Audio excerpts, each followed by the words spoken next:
Pledge allegiance and prayer.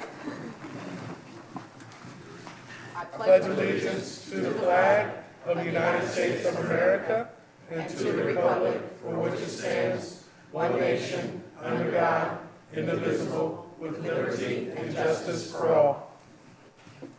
Our Father in heaven, we're thankful for our many blessings. We're thankful to come together as a council and work together to make this city a better place to live. We ask that you'll bless all the people here, that they may return home in safety. Most of all, we ask that you'll bless our police officers and our first responders and watch over them and protect them. These things we say and ask in the name of thy Son, Jesus Christ. Amen. Amen.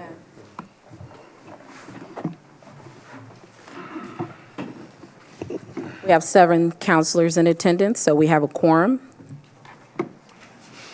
Next on the agenda, 8, including myself, correction.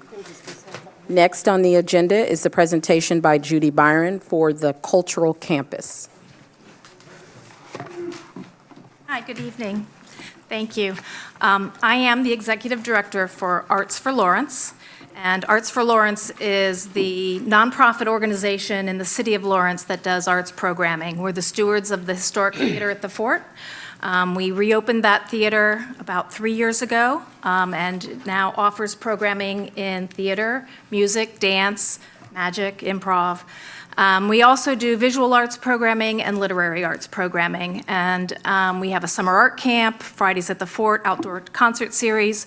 If you've seen programming in the arts in the Lawrence area, we've probably had a hand in it.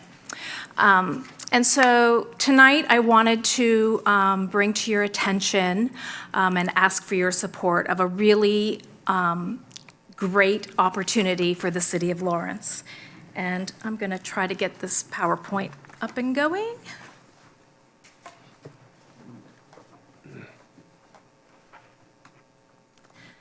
So back in January of 2018, the Lilly Endowment made an announcement of a new grant opportunity called Strengthening Indianapolis Through Arts and Cultural Innovation. And it was a wonderful opportunity for arts organizations within Marion County to apply for funding between $50,000 and up to $10 million for an innovative idea. And Arts for Lawrence has had an innovative idea for many, many years, and this was just so exciting to us that we reached out to the city of Lawrence and we partnered with them to write a concept paper. We put together a planning committee of multiple entities. There was representation from the city of Lawrence, there was representation from Arts for Lawrence, the City Parks Department, the Reuse Authority, Fort Harrison Reuse Authority, and other artists and businesses within the fort, including design experts, Context Design, Schneider Engineering, and Midwest Studios. So the concept paper was due on March 30th, and you all have a copy of it. We asked for $8,851,000 and some odd change. And in May, we received a letter from the Lilly Endowment stating that we were one of the top 10%. There are only 25 organizations out of the 226 organizations who applied, who have been invited to apply for the second and final round. And so members of the planning committee, myself included, and Mayor Collier, and a number of others, I've got some board members here who were present, met with the Lilly staff and listened to their feedback of our application. And so the planning committee is now tweaking our application, going into further detail. And I'm going to show you some photographs here that shows what this cultural campus looks like. So this is the area. Smack dab in the middle of your screen is the theater at the Fort, and next to it, to the east, is the Starrett Center. And this is the area that we are planning to turn into a cultural campus.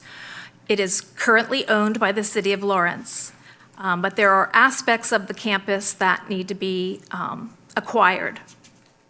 So this is the diagram of the cultural campus.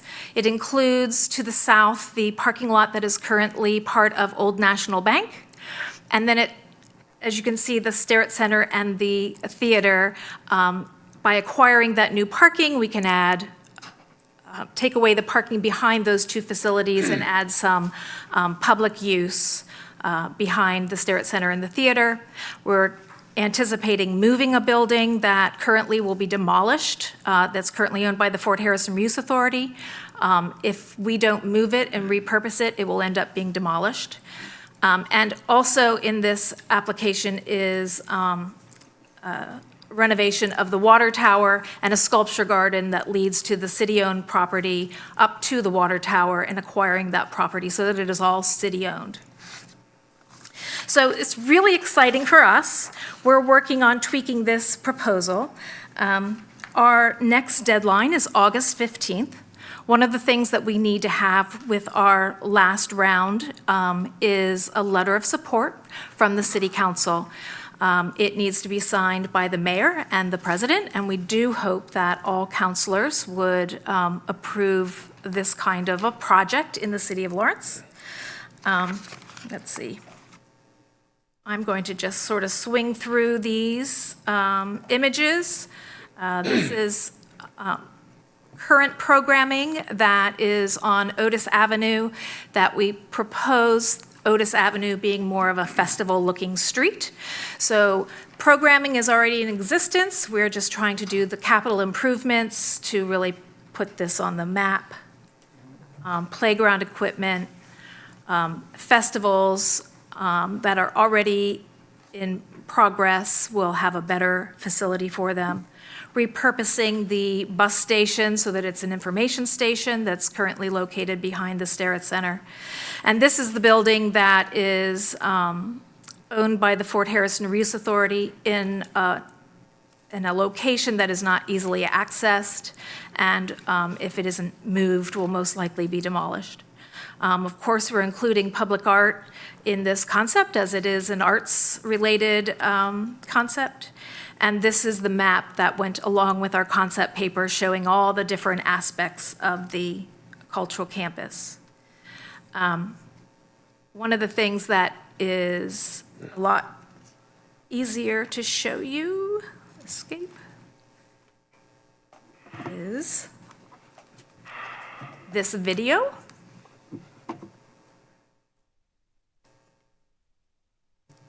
That accompanied our cultural campus concept paper.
So that's my presentation for this evening. If you have any questions about this, I'm here to answer them. We do hope that you will all fully support our application to the Lilly Endowment, and in hopes that we can invest $8 million into the city of Lawrence. So I do have a quick question. Sure. So you need the letter of support from the council signed prior to your August 15th meeting? That is correct. Okay. All right, thank you. Any other questions? I have a question, Madam President. You're talking about the property of the water tower. That's currently, that property is owned by, I think it's Midwest Model Makers. That's correct, and they are on our planning committee, and they are in agreement to sell that property to the city of Lawrence if we receive this grant. What about the cemetery? The cemetery is not part of the cultural campus. We will probably do some landscaping outside the fence area of the cemetery, but it will be left as it is. And what about, you're saying you're going to acquire the Starrett building. You know, I've attended, no? So the city owns the Starrett Center. The city owns the theater. Right. Today, the Parks Department and Arts for Lawrence staff met to discuss a memorandum of understanding. We don't, this is for and will be owned by the city of Lawrence. Well, let me ask you, I'm sorry. If your group, would they retain control of the Starrett building, or would it still be able to be rented to citizens as it is now, or? Yeah, so maybe I didn't make this clear. This application is actually from the city of Lawrence. Arts for Lawrence is a partner in this because we do arts programming, and the grant is for arts programming and art installations and facilities. So the Starrett Center will always remain owned by the city, as will the theater, as will any of the property on this campus. The programming that the Parks Department does and that Arts for Lawrence does is already in a partnership. We're just going to make that more formal. So for instance, the show wagon that's taken down to the Civic Plaza for Fridays at the Fort, we provide all the programming there. The Parks Department hauls the show wagon down there and sets out the trash cans and that sort of thing. So this is a partnership that has been in existence for almost 3 years now. So what would be the intention of your group, again, for the Starrett building? I mean, what would they do with it? What would... Well, we hope to do some improvements to it, but I will say that the Starrett Center has probably a low number of dollars being invested into it. A lot of the investment is in the grounds behind the theater and the Starrett Center, and in adding that one building that needs to be moved, and public art, and that sort of thing. So the Starrett Center will still be programmed the way the Parks Department programs it. Okay. I remember hearing about this some time ago, so this isn't the first time that this has been attempted then, right? No, so this has been an idea that Arts for Lawrence has wanted to move forward in the city for many years. It was the opportunity that Lily put in front of us that we were able to kind of jumpstart this. This is something that we would love to do anyway and is in our long-term strategic plan. This is just an opportunity to actually dump a lot of money very quickly. So we're really lucky that we've been thinking about this so long because we had our ducks in a row for this concept paper that was announced in January and due in March, which is a really short turnaround time for a concept paper of this magnitude.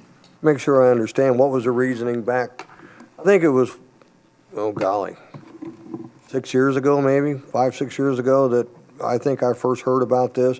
Because the thing that concerned me at the time as a citizen was, the citizens losing the access to the Starrett building. No, And, we're trying to bring even more access to the citizens. Okay. But what was the reasoning back then that this didn't happen back then? I'm not exactly sure what you're referring to. We have been moving towards having a cultural campus at the Fort for quite some time, and the first piece of it was moving to the theater, which we did 3 years ago, and so this is sort of the next step from that. So it's been a funding issue. Right. Oh, yeah, we're a very small arts organization, yeah. Okay, thank you. Counselor Giles. Yeah, Madam President, I just have one question. Well, first I want to make a comment. I want to just commend your staff and the people for working for it, because quality of life here in Lawrence is important, and so that's a good thing to market our city. So I'm very excited about it. The only concern that I do have is because I do understand that this will be city property. You're asking for a letter from the council, which in turn leads my mind into, and I'm sorry, I come from nonprofit. They'll give you money to build it. Will they give you money to maintain it? And then once we sign on as a council to support it, in my mind, that then puts us on the hammer to find money in the budget for the continuance of this to be beautiful 10, 15, 20 years from now. I just want to know, has that been thought about? Will Lily and other people maybe continue to support us? Just what's the plan after the fact? That's a really great question. One of the things that Lily talked to us about when we met with them on June 1st was sustainability for this project. Our concept is a 5-year concept. So there will be dollars for the first 5 years to maintain this cultural campus. We know that the arts is a great tool for economic development, and we think that with Lilly Endowment sustaining this for 5 years, that in 5 years from then, that we will have put the resources in place to maintain the campus. Can I ask just one clarity? When you say we, is that the city of Lawrence or is that your arts board? We is the planning committee that is writing this concept paper. So it has representation from the city, the Parks Department, Arts for Lawrence, local businesses, and local artists. So Thank you. that's the we. Any other questions? Thank you, Madam Chair.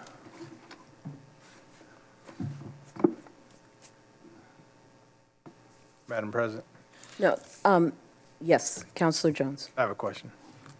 Have you anticipated after the 5-year planning and all this is paid for, how much it's going to cost to keep operating it?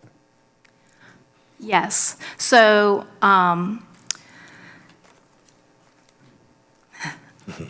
so this is a long-term process. Right now, we're in concept phase. We do recognize that it costs money to maintain buildings. Currently, the theater and the Starrett Center are in disrepair, so those two buildings cost a lot to maintain. Part of this grant is to bring them up so that they have new HVAC and new flooring and new things so that they are less costly maintenance-wise. We also plan to put in place programming that brings in revenue. And so revenue banked will help offset the maintenance costs that will come to us when the 5-year concept period is over. I hear what you're saying, but I still think there's a dollar amount the city's going to have to eventually pay. Have you anticipated what that exact amount is going to be, or are you just thinking that it's going to self-fund itself? Because I kind of look at arts and I've followed them along, and usually the city always has to put money in to maintain them later down the road.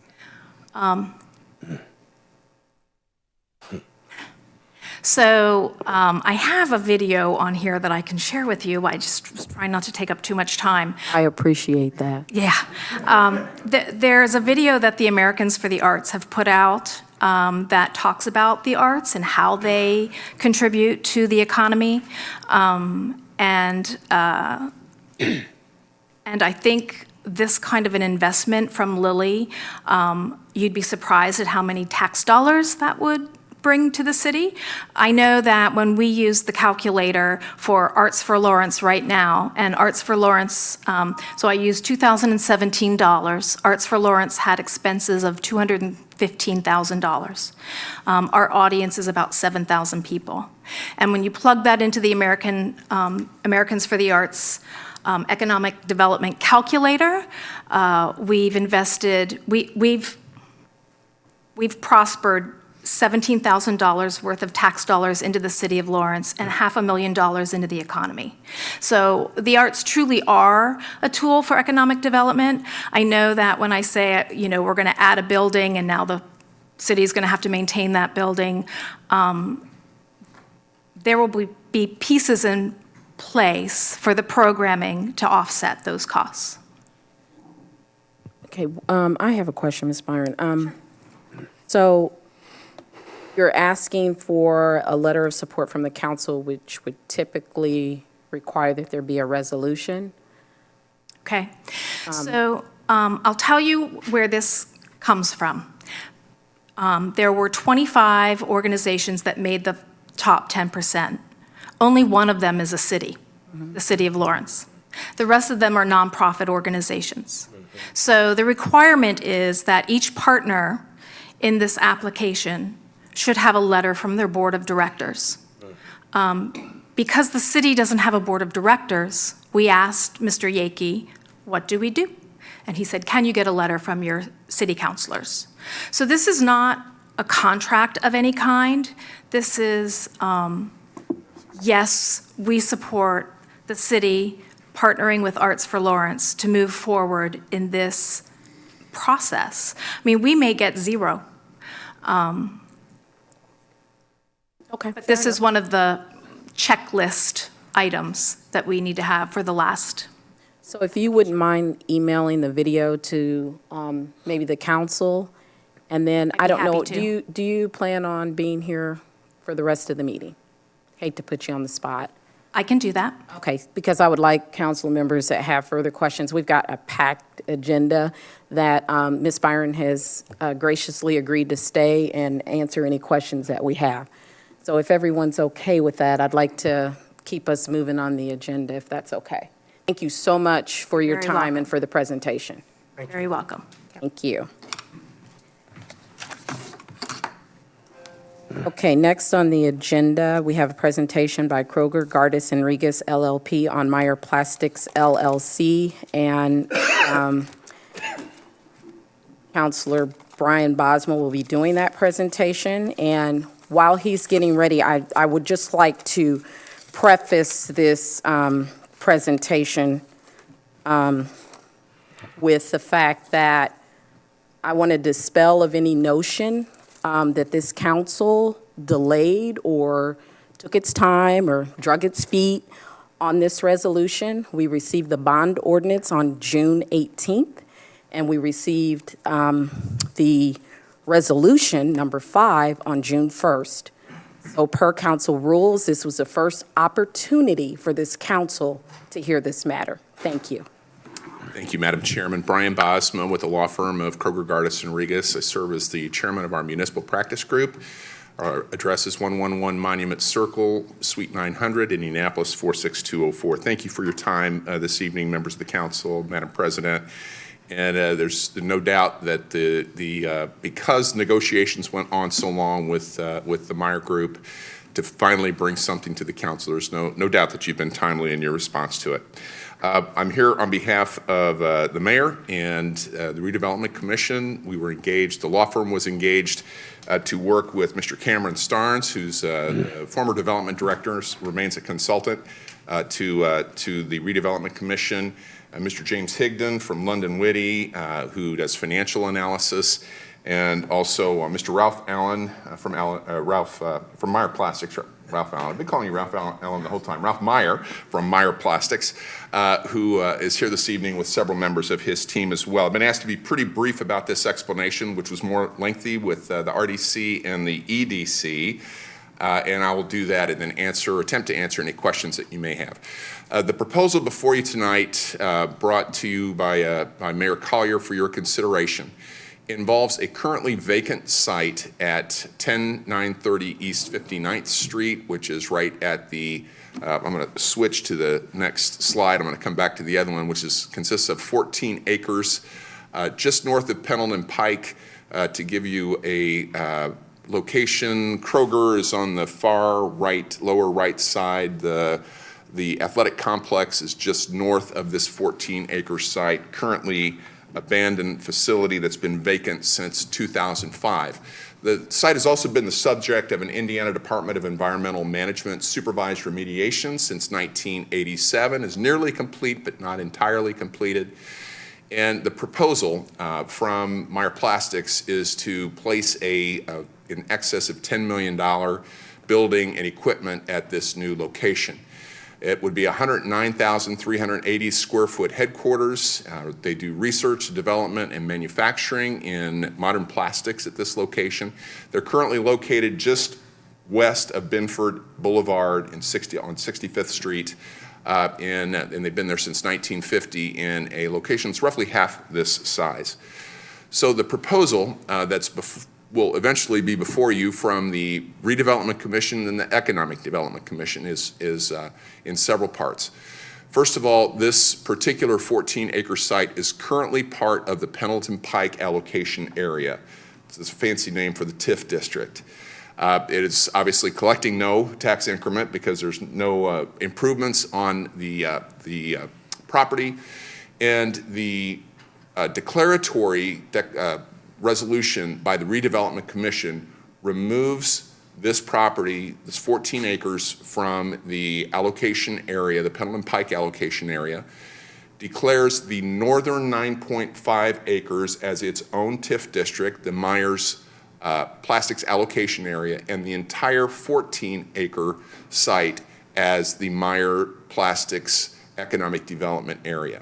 It's anticipated that the $10.5 nearly million project will be located on the northern 9.5 acres only, and the 4.6 acres will be reserved for future development, which is currently undefined, but it could be the location for a variety of improvements there in the future.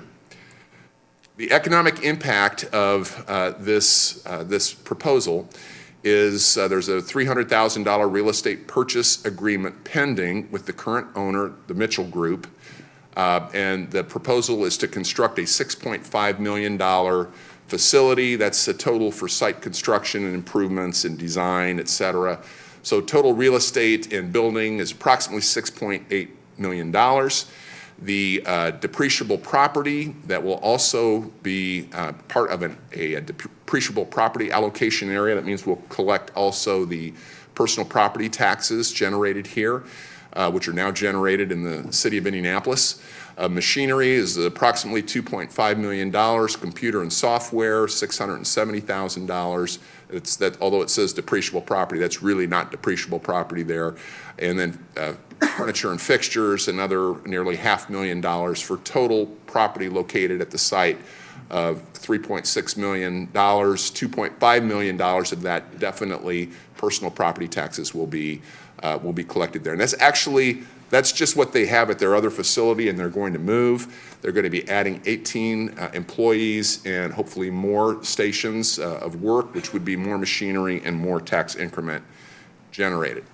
The employment impact is impressive. Currently, none of these jobs are in the city of Lawrence. There are 68 employees at their Indianapolis facility. They have another dozen at facilities in Lafayette and Fort Wayne. Currently, their current payroll is $2.9 million. They project adding 18 employees after this project is located in the city of Lawrence.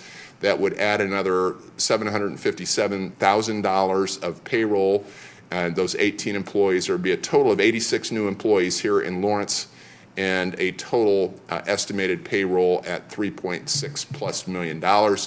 And Mr. Allen and Meyer Plastics team has indicated the average wage for those new hires would be approximately $20 per hour. That's before benefits, so of course they have a benefits package as well. So the big picture, if the council approves this transaction, and we'll have, it's a little odd how it's doing now. Let's just get it all up there at once so it's not confusing. If the council approves the transaction, the city will have made functional, rehabilitate essentially a 14-acre vacant parcel to productive development and use. It will preserve the 4.6 acres in the northern section for new development in the future. And because we're not making that part of the allocation area, there'd be no TIF collected there, even if something went in at this point.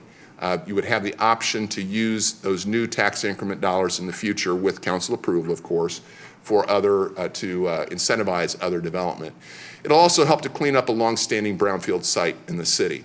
The plan is, I was encouraged to make this very short so I don't include everything in the plan, but I'll tell you about it. The Redevelopment Commission its responsibility would be to undertake the final cleanup of this property There is $150,000 being placed in escrow from the purchase price of the property that would be at the Redevelopment Commission's disposal to complete the remediation of the property. Both Meyer Plastics and the city's environmental experts have looked at what is remaining to be done and have estimated that it's under $100,000 worth of work. There's an escrow of $150,000. If only $70,000 is needed, the agreement with Myers Plastics calls for the city to retain those additional funds. The other commitment from the Redevelopment Commission is to purchase a $100,000 environmental liability policy that would cover not only Meyer Plastics, but also the city, the Redevelopment Commission, and the Economic Development Commission. That would be a liability policy against third-party claims, off-site, essentially third-party claims, if that should happen in the future. Some important things to note: the loan that is proposed to be approved by has been approved by the Economic Development Commission, is subject, of course, to your proposal, would take the proceeds of $2.246 million to be exact, and loan that to Meyer Plastics. The only pledge from the city would be the tax increment that is collected in the allocation area to the north. It's money you don't have today.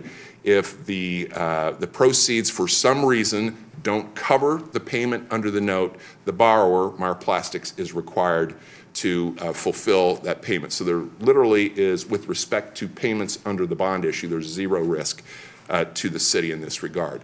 So you're not at risk for default under payment under the bonds, and there's no pledge of general taxes. This doesn't count against the debt limitation for the city.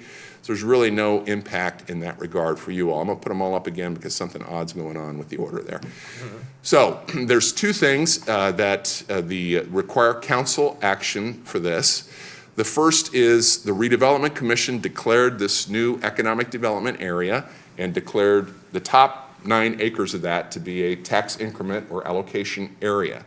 The statute requires a finding by the council that this plan comports to your plans, your development plans for the city. You have a resolution before you. I think it's Resolution 5-2018 for you to consider this evening or as you desire. The second item is, and that's the Redevelopment Commission's action. You also must approve the action or the recommendations of the Economic Development Commission, and that's through an ordinance which is also numbered Ordinance 05-2018. It's a remarkable and pleasant coincidence. Only have to remember one number. That ordinance authorizes the issuance of the bonds. It also approves the form of the loan agreement, the trust indenture, the note that is to be signed by the borrower, and the form of the bonds, all subject to final resolution of details, amounts, that type of thing, as evidenced by the signature of the mayor and the clerk. You have that ordinance on first reading tonight under your new business to accomplish this. Kind of covered both those bullet points with that. And then whenever you finally adopt the ordinance, your second reading, your final adoption of the ordinance, there is a 30-day remonstrance period for members of the public if they desire to file an action that it doesn't comport with the statute. So when you finally adopt that ordinance, a period of 30 days has to pass, and about the 31st day, we'll close on this transaction. So with that, Madam President, I'm happy to give more details, answer questions, but I'm following orders to keep it as short as possible. I'm going to give the counselors an opportunity to ask any Certainly. questions that they have. So anyone have any questions for Mr. Bosma? I got one. So this area already is in a TIF location? It is, yeah, and it obviously is not generating, it is right there. So that's in the Pendleton Pike redevelopment area, yeah. So I have not reviewed Mr. Higdon's tax impact yet because we have to give notice for the final hearing of the Redevelopment Commission. We have to give notice, 10-day notice to all underlying tax districts. I'm going to presume, Jim, the impact here is zero, because if something were to be constructed here today, any tax benefits that were collected would go toward the Pendleton Pike redevelopment area. So there's no change in that regard, and this merely allocates it solely for this project and encourages. I told the Economic Development Commission, I see a number of these deals. Mr. Rich Starkey's here from Barnes & Thorburg. He sees a lot of them too. And a lot of times people say, well, this is the but-for discussion of tax increment. But for having this tax allocation, the project wouldn't be here. I scratch my head at that sometimes. This truly is one. These are funds that are not being generated today. Frankly, Mr. Meyer and Meyer Plastics look at least 3 other locations, and we're incentivized to be here through this proposal negotiated by the mayor. Thank you. Councilor Giles? Not to get ahead of the agenda, but I don't want to ask too many questions. Madam Chair, this is kind of for you. Are you going to sign this to the Finance Committee? The resolution, I think there's going to be a motion made to pass that Okay. tonight, Okay. because that's just a resolution. And then my intent was to have a brief recess of about 5 minutes or less and make a determination on the proposal number 5. On the old ordinance. Okay, well then I got questions. You're not coming to a Finance Committee. So. Stay tuned. Stay tuned. Stay tuned. Well, the questions that I have, and I'm not sure if you're 100% the person to answer this. Stearns and Fenwick may be the people to ask this. But I want to make sure that I have a complete understanding of the TIF. I understand that we probably developed this TIF to be able to market ourselves to a potential business owner like that, and that's why you're here. My question, though, is we're going to take out this loan for $2.2 million. 246. 2.246, and the tax increment that's going to come from the development of this building, the property taxes that they will be paying, will pay to the city to pay our payment back on the loan, right? Actually, the city will allocate the collected tax increment and deposit it immediately with a trustee that will be in charge of paying off the bonds. There is a mechanism in the trust indenture that we're still fine-tuning that will say if it's not enough to pay the bonds, there will be outreach to Meyer Plastics, and they will be responsible under the Series 2018 note to make up any difference in that regard. Now, I would. So, with that being said, one thing with taxes and stuff like that, you can forecast what those numbers are going to be pretty close, and I have a lot of confidence in our controller. So, I'm assuming, let's go off the assumption that the taxes will be paid by the property. I feel pretty confident about that. The question then that I have is, how long is the term of the bond, and after the bond has sunsetted or whatever paid, how much longer would this TIF continue to collect money so that we can eventually, because the whole purpose of the TIF, right, is so we can have money in that TIF to go market and market and have an opportunity for the next person. And so since this TIF has not been generating any money, this TIF is also very small to just Myers. I understand that it helps us to bring new business in this particular case to the city, and I'm in support of this, so don't take it, I don't want anybody to see it the wrong way. But my question is, how does Myers TIF help the city of Lawrence long-term to really move our city forward? Yeah, I'd start that. I'll get directly. It's a very good question, by the way, and I'll get directly to it. First of all, you're going to have 86 new employees in the city. They may not live here, though. No, but they're going to eat lunch here. They're going to have meetings here. I mean, Right. I don't buy all the, Yeah. it's $1.50 for every dollar you spend. I don't, but Right. there's a practical matter that they're going to be here. They're going to be across from Kroger. They're going to be across from gas stations right here. We hope that they move here. And they could. Some may be here already. I don't know the answer to that. So the term of the loan and the allocation to repayment of the loan is a maximum of 25 years. Now, one of the nuances here is that if the TIF that is generated by their own project exceeds the projections made by London Witty, that applies to prepayment of the bond issue, the loan, which prepays the bonds also. So let's just say, and London Woody was conservative in its estimates, let's just say that a whole lot more machinery and the properties assessed at a higher value than anticipated, and generates more income. It could be that it's, I don't know this for a fact, perhaps it could be paid off in 20 years or 15 years. The city will immediately begin collecting the excess, and I think the maximum on now is 25 years. So it's anticipated that there will be excess generated that will prepay the loan, and there will be some period of time that the Redevelopment Commission will have additional funds going into its allocation fund or redevelopment fund, but we don't know that for sure. So really, we're going into this saying that this TIF is going to pay for the loan for this project, but it doesn't really work as an economic stimulator in the traditional sense of my understanding of TIFs outside of this project, even though this project is very good for the city of Lawrence at this time. But I just wanted to make sure, because we love to do TIFs. Sure.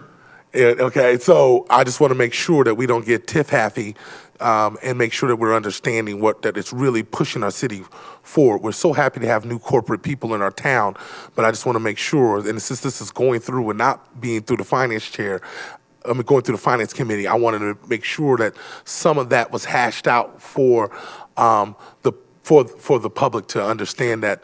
Yeah, I understand your point very much so. I think the real point is if we don't do this, the project will be located elsewhere. Right. And then you don't get the assessed value of that property is there forever, whether you capture the tax increment or not. If it's a 50-year building, a 50-year project, you're going to, 75 or whoever knows how long, you're going to collect property taxes through as long as the building is there. Right. And it just a matter of whether it goes into the allocation fund for that property or it goes into the city's general fund. So there's more than just the anticipated 25-year TIF that's generated. You have a lifetime, forever, of a property that's there with assessed value that will continue to generate property taxes. And Madam Chair, I'm sorry to hold you back. One more question, just for my own clarity. The first half of this TIF and everything that we're doing now is on the first 9 acres.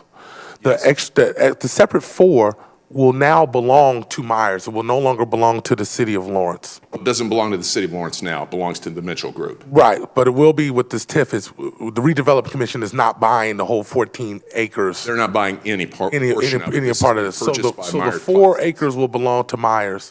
We will not get any tax on that besides the parcel of land property until Myers decides to develop.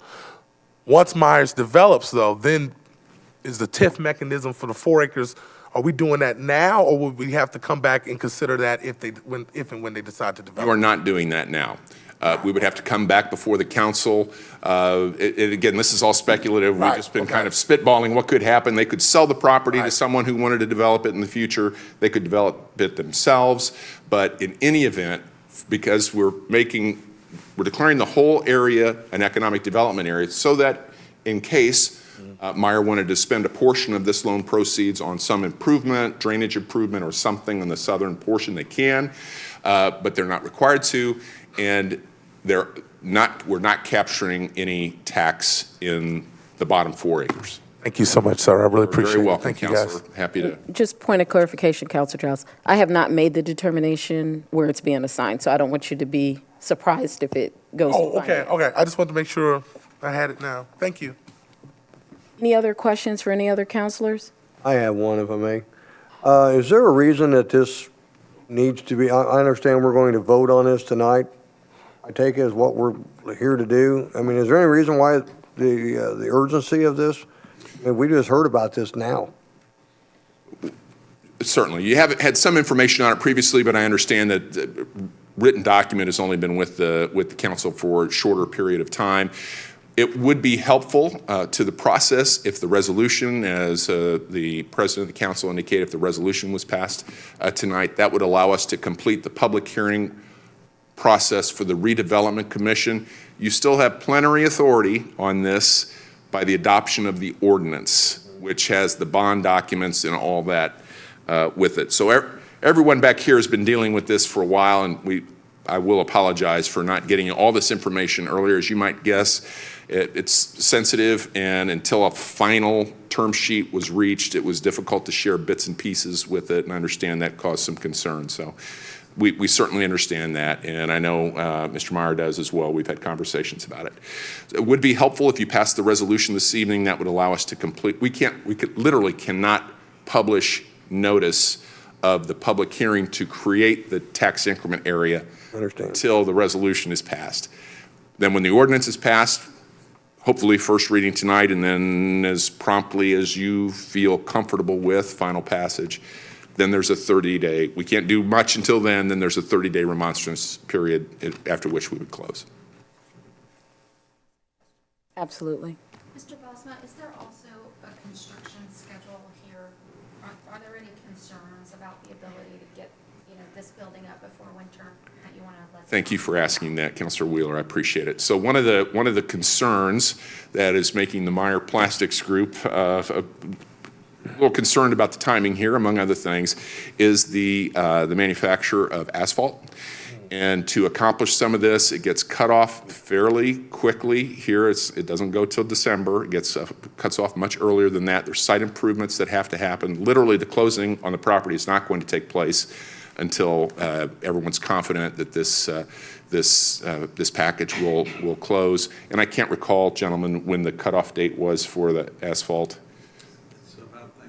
Thanksgiving. So, and it's not something like they just go out and start doing the asphalt. They have to do site improvements and site preparation. So that's the largest concern for the timing. Thank you. We Any other also want the councilors? council to be comfortable with the program. Thank you. Any other counselors? Thank you, sir. Thank you very much. I'll stay here through the resolution and ordinance consideration in case there are any questions. Thank you. Thank you, Madam President. Okay, I'd like to call just for a brief 3-minute recess.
And the building looks good. Okay, we're going to go ahead and resume here.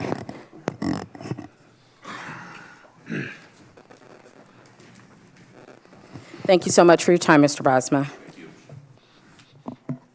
Okay, next on the agenda, we have DPW update on council concerns.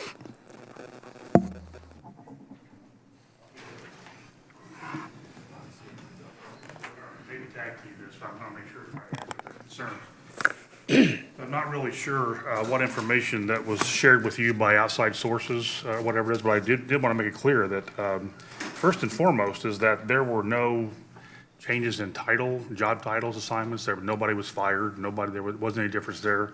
The whole idea behind this using DPW and utility together as a team concept. This is not a new concept, by the way. This is something that's been going on for years and years and years. It's something that we do every winter whenever the snow hits, that DPW and utility go out and they help clean the streets together. Many years ago, before the LLC was created, utility and DPW were under one roof anyway. So this is not a new concept or a new idea. Our whole intent was to try to streamline the process and put we certainly considered our best leaders and our best leadership under one line. And so what happened there was just simply a realignment of who would answer to who, I suppose, or what in there. There was no commingling of funds. There can't be. One is ratepayer, one is taxpayer, so you can't commingle those funds. The responsibility for us is, as it has always been, if we're removing snow, the utility workers who go out and shovel snow, they're paid out of utility funds. The DPW are paid out of the general fund in there. So you can't do that, and that was never really a possibility.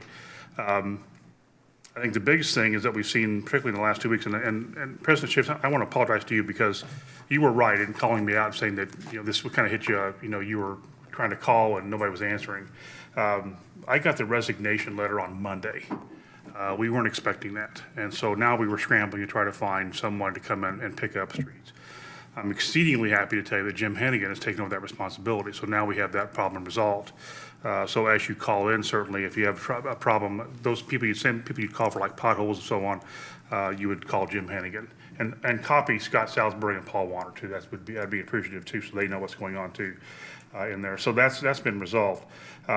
What I have seen, and I have to be, I'm going to say this later on, and I will say it later on, that the cooperation that I've seen evinced in the last couple of weeks has kind of been unparalleled. The amount of work that's been accomplished by these two groups working together, however temporarily it might be, has been pretty amazing in there. So I have great confidence that moving forward, this will be certainly a success story for us in there. Is there anything else that you needed to know, or? Anything else on DPW updates, just generally, not necessarily as it relates to that topic? I didn't hear the name of the person that we're supposed to Jim contact. Hennigan? Jim, I'm sorry? Hennigan? Can you spell that, please? Henneghan. Been with us for a number of years. His name's Jim? Yep. All right. Would it be, I guess his phone number's in the city directory, would that be? I'm assuming it is. Okay, thank you. Madam President, I just have a quick question. So you mentioned if we email him to copy Scott Salisbury, and there was another name, and I couldn't hear him. Paul Warner, Wanner. Any other questions? Thank you, sir, for the update. Thank you. Okay, next on the agenda, we have comments of council members and special recognitions or resolutions. Madam Chair. Councilor Jones. I have a comment that I'd like to actually say to the police department, the Lawrence Police Department. I wanted to give those guys a pat on the back. Unfortunately, in District 1, we have had some very unfortunate things that's happened in the city, and unfortunately, they have happened in District 1. The city has had a response. Chief Hoffman has had, and the police department has worked together to come up with a comprehensive plan to address some of those issues. And so I just wanted to tell those guys that I have seen the increase in patrols. throughout the neighborhood. I also wanted to tell you too, Chief Hoffman, that I also wanted to give you guys some credit. It looks like we're also maybe collaborating with Lawrence and IMPD to control the traffic on 46th Street. The speed on 46th Street, and that was something that I had been talking to Chief Hoffman about for the last several months, because we've had several accidents. It seemed for a while there, it seemed quite often, and I've noticed that on my way to work in the last couple months, since the guys have been out there controlling the traffic, I have not seen flip cars on Kitley and in Kenmore like I would in the mornings typically. And so I'm watching my speed too, and I just want to say thank you. I do see some effects of their efforts. So just want to commend our police department for that. Thank you. Any other counselors? Madam President, I would like to say Freeman? a couple of words. I wanted to do a shout out to the Lawrence Police Department and the extra patrol in Watson Farms, Kenniston Farms, and Kenniston Commons. And a special thank you to Lieutenant John Nelson for the extra efforts. He even chit-chatted with one of our neighbors to find out what was going on, and it was vandalism by children in our neighborhood. And also the street sweeper. I've gotten a lot of calls about the street thing coming down the street, and they didn't know that we had a street sweeper. And I would appreciate it if it would kind of go around lot and loop and pick up the acorns and all that stuff. And Madam President, I don't know if we could put a stop sign or put this in the code committee, but one of my constituents brought to my attention right there at Lawrence Village Parkway and Otis, we would need a stop sign because I believe the greenery that's in the bins right there, you can't see a car coming toward you. That sounds like something you're going to sponsor. And I want to thank the Department of Public Works for plugging a couple of potholes for me. Great. Any other counselors? Madam President? Yes, Counselor Williams. All right. So we have the street department director issue figured out, but I still have potholes in my district that needs filling.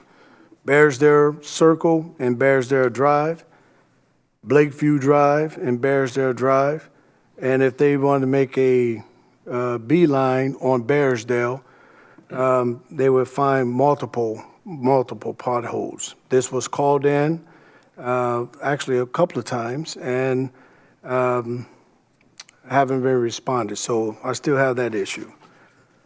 The sidewalk, the erosion of the sidewalk at 1243 Rosehaven Drive is still is caving in, and as well as multiple sidewalks in the district. And I'll address that to the new street director as well as the DPW folk, Scott Salisbury and Paul Warner. So the German church paving. We prepared to respond to this question over a month ago that I had in response to that. I think I have a time frame. I think it's scheduled for the fall, if that's correct. And then also the two bridges on 56th Street and German Church. I would not let this go. Let's be clear about that for the record, because it's a safety issue for the constituents in that area who do not have access or a decent walking path that they have to cross over a creek and in order to do that. And I doubt if they're going to go down in the creek to cross over to get to the shopping districts. So the only alternative they have is to walk in the middle of the street. And I do have pictures of children having to walk in the middle of the street in order to access the shopping districts there on Pendleton Pike. I brought up about the community crossing matching grants, and the mayor clarified that it's 50-50. So that opens up August 6th. I'm sure we're tracking on that. And then we have the tall grass issue on Bearsdale and Pendleton Pike. If we can address that issue, I will appreciate that. And the last meeting, I was not here, but the one prior to, it was indicated that there were 3 code enforcement officers. Is that still the same? Do we still have 3 code enforcement officers?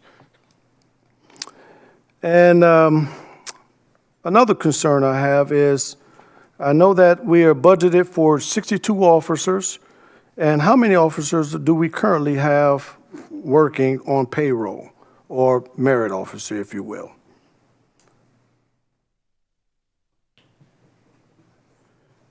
Okay. Also, 65th and Carroll Road, the drainage from Hancock County, has that issue been addressed yet? That's all I have for now. Okay, thank you. Any other counselors? Madam President, Yes, Counselor I have a Jones. few things also. A couple of them are petty. If we could get an update on the water tower in Oak Landon, what exactly is going to be on there. One person, there was something in the lift at one time, but then someone posted on Nextdoor app that Mr. Salisbury posted something else, whether it's going to say Oak Landon or Lawrence, and if there's going to be a hot air balloon. Sure, absolutely. This water tower issue is months old. We actually issued in the lift, we actually had the public input on voting on what the tower should look like. Overwhelmingly, the public wanted the tower to look like it does right now with the balloon concept. And that's what it's gonna be painted. Somebody said on Nextdoor, which is, by the way, a terrible place to get your news. You know, everybody, there's so much misinformation on that, but it was white because it was the primer coat. You painted your house before, you know, you put a primer down, then you put the actual paint down. So it's in the process now of coming back. It will have Oak Landon on one side, Lawrence on the other side. They'll have the children there. It's gonna look pretty much the same way it did before. It's gonna look nicer, but it's basically gonna look like the balloon. So. Yeah, that's, a lot of people are It's interested in that. iconic. I mean, people come into the city and they see that tower, and that's how they know they're in Lawrence. Isn't that right, Fenwick? Thank you. Thank you, sir. The next thing is kind of echo Counselor Williams. I know that Counselor Freeman and I last year, we kind of beat a dead bush forever, and that was on the tall grasses. So I'd like to know too, who will be in charge of that? That's something that I get. Most of my calls are on tall grasses, and they're all over. And someone even sent me photos of the building on Shadeland that we gave to that we transferred to the RDC, the sheriff's building, and it was one of the worst ones. So it's kind of frustrating to find this and try to enforce our own. So if we could find out who's enforcing that or who we could call to help do that, that'd be great. And then the last thing is, I'm having trouble, I don't know about you, but my emails from the New World, I cannot open. And this last finance one came at 10 a.m. this morning, and I could not open it. And it could be you or me. I'm not going to say what the problem is, but I just can't get them to open. And I talked to a couple other counselors, they were having problems. And then I think at one time we had a rule that on the accounts payable that we were trying to get up 5 days before. I don't know about you, but it looked like it came in at 10 a.m. today, and I have not had a chance to look at them because, number one, I couldn't open it, and second, we had a 5:30 meeting and a 6:30. And if we could just get a little bit earlier, that'd be great. I'd appreciate it. Thank you. Thank you. I'd like to definitely echo that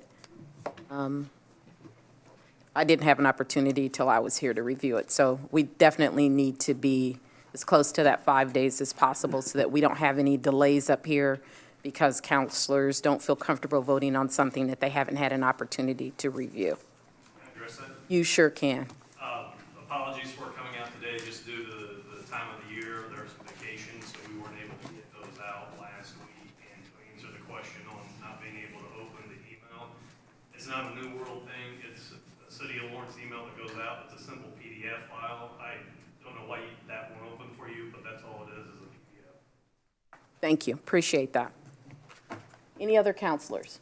Madam President, I have one more. A constituent, not of mine, but there's a burnt-out house, and the damage is on the east side of the garage, and it's boarded up. She just wanted to know what was going on. The house is located at 11071 Indian Lake Boulevard, and she doesn't know if someone's living there or if they had insurance on it. So we're going to send somebody out there from the assessor's office to look at it tomorrow. Thank you. Damage at 11071, Indian Lake Boulevard. damage to the garage. Heavily damaged garage. Thank you. Any other counselors? Madam President, Yes. if I may real Wells. quickly, I'd like to parrot what Counselor Jones said as well.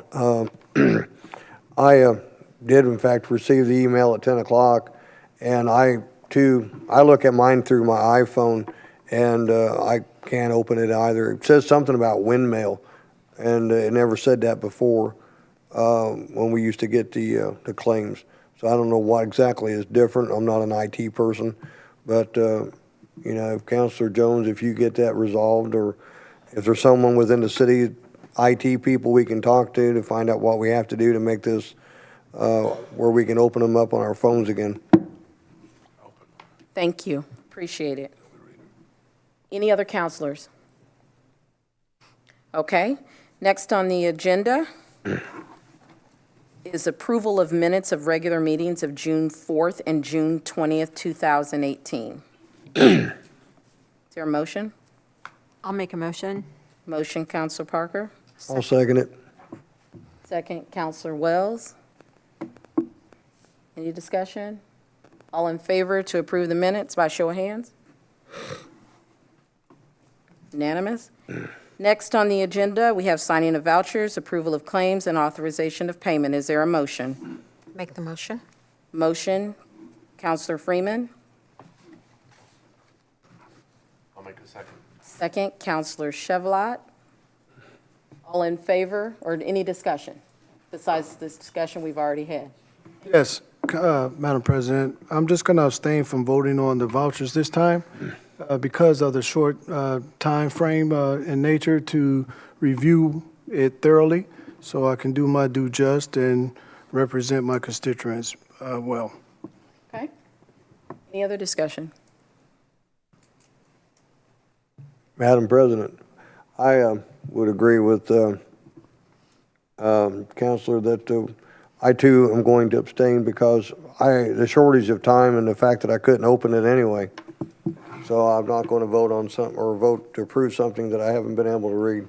Point well taken. Madam President, I'm also going to be abstaining. I can't open it to view them, so it wouldn't be fair for me to vote. Point well taken. Madam Chair, I was able to open it. Counselors might want to update their Adobe Reader.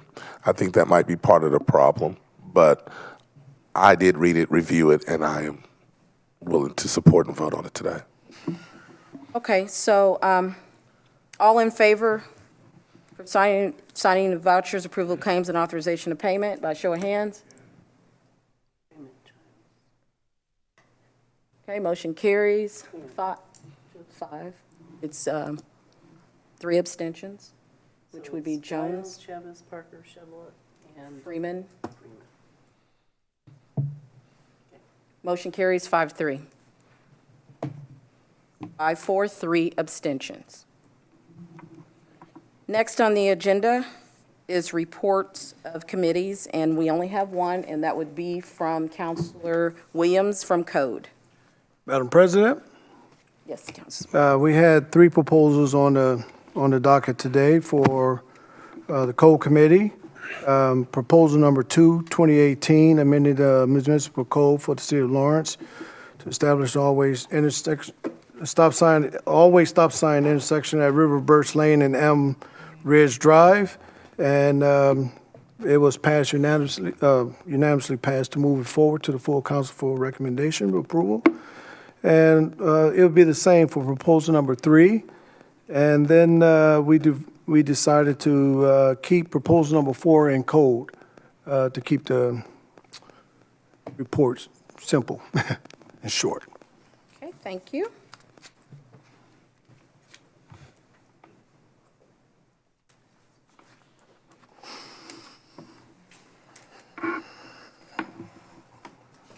All right, thank you for that update from Code. So is there a motion on the floor for proposal number 2, 2018? Madam President, Can we read it by title? She's going to read it by title first.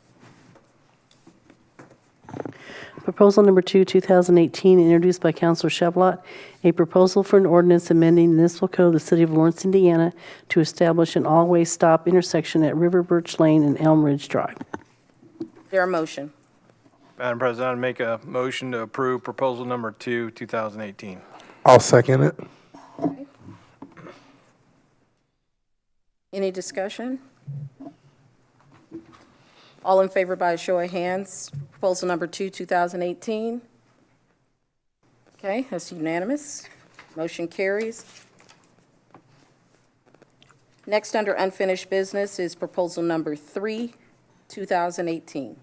Proposal number 3, 2018, introduced by Councilor Parker, a proposal for an ordinance amending the municipal code of the City of Lawrence, Indiana to establish a preferential stop intersection at Indian Lake Boulevard, South Drive, and Hidden Oak Lane. Okay, is there a motion? I'll make a motion. Motion, Counselor Parker. Second. Second, Counselor Williams. Any discussion? All in favor by a show of hands? Okay, motion carries. Proposal number 3, 2018, unanimous. Next, we have proposal number 4, 2018. Proposal number 4, 2018, introduced by Councilor Parker, a proposal for an ordinance amending the municipal code of the City of Lawrence, Indiana to adopt a new chapter of Title III, Article 3, to establish standards for the elimination of graffiti. I thought it was to leave it in code. Okay, is there a motion? I'm sorry, proposal number 4, that actually is going to stay in the code committee. So that will remain in code committee. Okay? Next, we have new business. We would typically do resolution, then proposal, but it's okay. We're going to go ahead and we're going to follow the agenda. You can switch it. That's okay. We'll have some fun up here. So it's proposal number 5, 2018. Proposal number 5, 2018, introduced by Councilor Chevlot, a proposal for an ordinance authorizing the issuance of not to exceed $2.246 million aggregate principal amount of taxable economic development tax increment revenue bonds series 2018 Meyer Plastic Project, authorizing proceeds to finance the development, acquisition, and equipping of an economic development facility, providing for the pledge and assignment of revenues from the payment of said bonds, authorizing a loan agreement with respect to the project, and authorizing the actions in concern therewith. I would like to make a motion that we suspend the rules and pass proposal number 5, or vote on proposal number 5 at first reading. This requires a unanimous vote of the council. First we need to vote on suspending the rules. Do you have a second? So do I have a second? Second, Counselor Chevlot. Any discussion? Okay, all in favor to suspend the rules by show of hands? Okay, motion carries. Okay, now we need a motion to pass, or I'm sorry, to vote on proposal number 5. I'm getting ahead of myself, 2018. To adopt. To adopt proposal number 5, 2018. I'll make a motion to adopt. Motion, Counselor Chevlot. I'll second. Oh, no, it's fine. That's free. Ladies, Counselor Freeman, second. Any discussion? Yes, Madam Chair. Please. I just wanted to thank the Meyer Group for taking a look at this property. As we were discussing, one thing I think it's noted for the community to know that this property is a brownfield. It is something that has some EPA issues, as they've said. And to be honest with you, it's been for sale for quite some time, and we've not been able to find a corporate member of our community to take this on. With that being said, and understanding that there will be no money out of the pockets of our constituents to make this project go forward. With all that being said, Madam Chair, I just want to have that on the record. I'm in full support of the city and the bonds issuance. Thank you. Okay. By show of hands, proposal number 5, 2018, all in favor by show of hands? Motion carries unanimous. Next on the agenda is Resolution Number 5, 2018. Resolution number 5, 2018, introduced by Councilor Shablot. A resolution of the Common Council of the City of Lawrence, Indiana, approving a declaratory resolution of the Redevelopment Commission removing parcels from the Pendleton Pike redevelopment area, declaring the parcels as a new economic development area, approving a plan for the area, declaring part of the area an allocation area, and approving other actions related hereto. Okay, is there a motion? I'll make a motion. Motion, Counselor Parker. Second? Second. Second, Counselor Freeman. Any discussion? I just have one question, and this would be for Councilor Bosma. Given that we've just suspended the rules and accepted both the proposal and the resolution, does that give you a high degree of confidence that Myers Plastic is going to be able to meet the deadline that they were looking for construction and getting the asphalt done before the plant closes? So we're having a discussion down here. You did suspend your rules. We're questioning whether that was not final passage of the Yes, it proposal. was. Yes, it was. Final passage. Absolutely. I believe that's as fast as it could possibly go at this point. So, yeah, greatly appreciated. Okay. So do we have motion and second? We do. Okay. Any more discussion?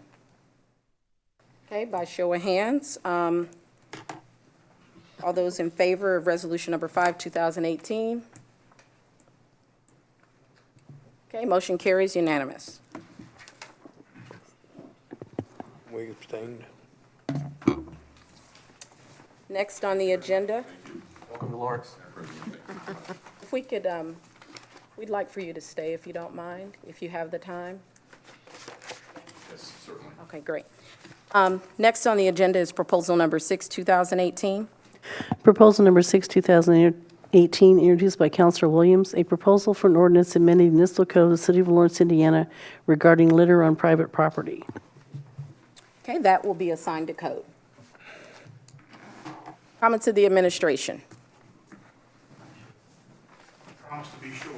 It's been a long one. President Chavis, I want to thank you publicly for your foresight in making the move to suspend the rules on getting this project done.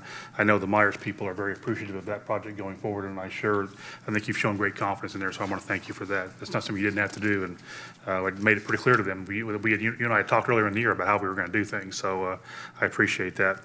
A couple of other things. Groundbreaking for the police headquarters is going to be happening on 5150, Wednesday, July 11th. You're all invited, 10 o'clock. There will be a media presence and a lane closure along Post Road to ensure any safety of those that want to attend.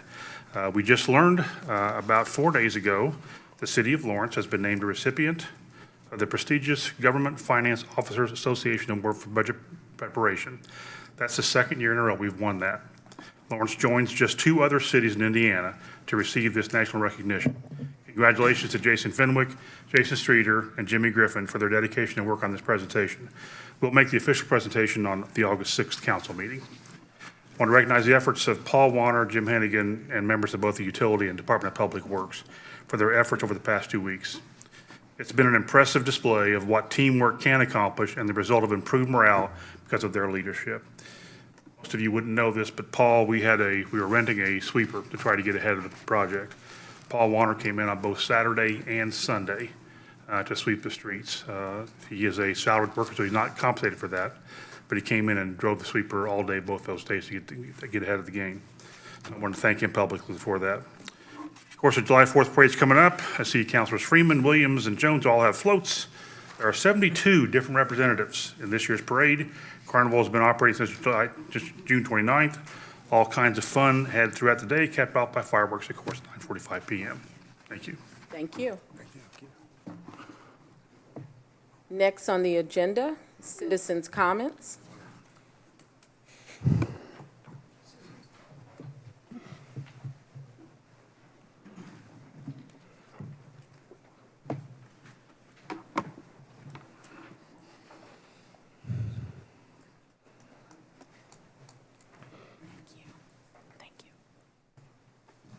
Linda Moore.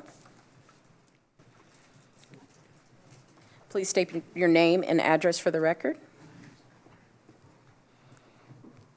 Linda Moore, 4909 Leon Drive. I want to thank personally Police Chief Hoffman because he met with the Brookhaven residents. We had a great turnout. We had probably 60-plus people there at our informational meeting. This is really, really important given our state of affairs over in the Brookhaven area. The increased patrols have helped, but we notice it on days that we're not seeing them, that there are issues still happening. Things really quieted down after the roll call. And then probably in about 4 days, you started seeing the cars back where we don't really want the cars visiting.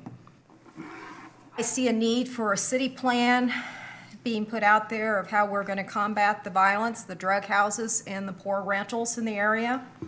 Our rental issues are high. These properties are not being taken care of, and the landlords are content to basically rent to whoever pays their rent. And the neighborhood, as we talked and canvassed the whole area and spoke to people, are very upset about those things. They are very upset about the situation in the neighborhood. And Beth Earlywine and I talked to almost everybody that we could talk to. We tagged almost every house to let them know about our Crime Watch meetings and what needed to be done. We need to get a plan out there of how to revitalize the older areas of Lawrence. We're rather neglected. I don't know if there's grant money out there, whether this takes a city cleanup days that we actually know about far enough in advance that we can participate, that extra help is out there, that we can clean up these areas. The last thing that I want to address again, and I know it's being ignored, are the basketball goal issues.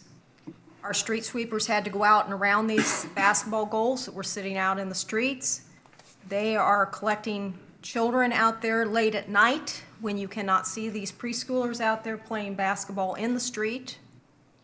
I could not get out of my driveway hardly tonight because of basketball goal, and the people who were playing there would not move. And I don't know who's going to be responsible for one of these portable goals actually hurts somebody, or when we have an emergency situation and we've got trucks coming through who are trying to navigate our narrow streets, and somebody's going to get hit. It is especially bad this week.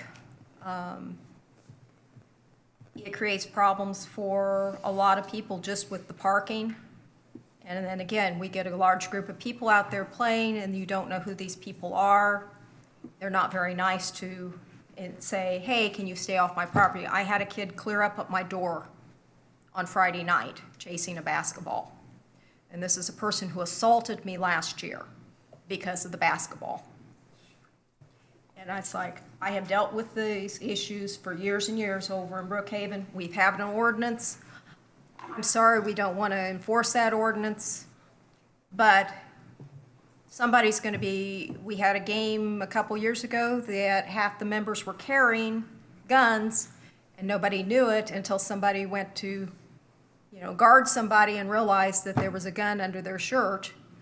And they probably wasn't a person there that really should have a gun. So with our extra violence in the area and the heat, these goals, yes, they're great for the kids to play, but they also spark a lot of problems. So I'm looking for solutions. I'm looking for a proactive plan. The neighborhood's doing what they can do, but without follow-through from the city, we're going to be spinning our wheels like we always have been. So, thank you. Thank you. Next, we have Sue Reed.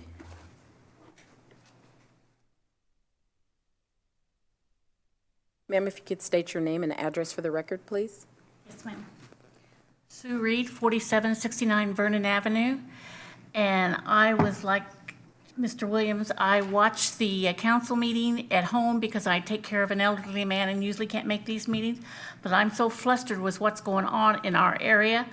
and nobody enforcing anything. I have a house on my street. There's several of them that needs to be taken care of.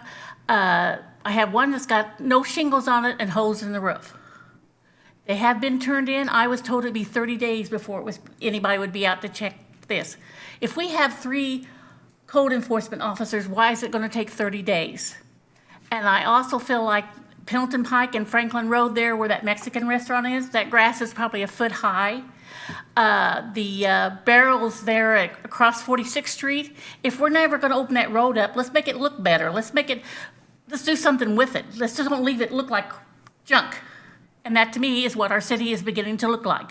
It is not looking like what I have been in this. I've lived in my house 45 years. I've been in Lawrence 55 years. If I'm 70 years old and I can keep my property up, other people in my neighborhood and my neighbors can keep their property up. Thank you. Thank you, ma'am. Next, we have Carlton Curry.